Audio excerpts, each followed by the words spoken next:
That's high. That's at 1800 RPM, so it's doing like a milling cycle. I don't remember. Well, it doesn't. It's pretty quiet. Yeah, no, it does. Does it make any noise at higher RPM? I haven't ran it higher than 1800. Oh, okay. Steel around here, but Okay. So steel's the only thing you run on it?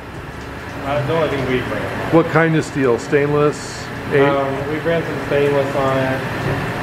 Some Mild? yeah, mild.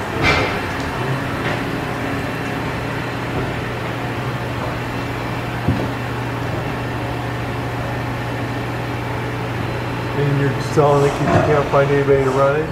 Like everyone else. Yeah, no, I know. It's tough, man. Everyone thinks that's doing some circular circulation. Oh, yeah. So does it have 4th axis?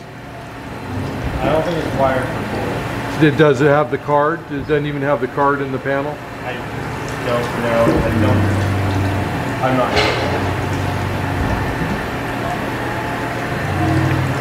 Well, if you could open the panel for me after we're all done, that'd be cool. Yep.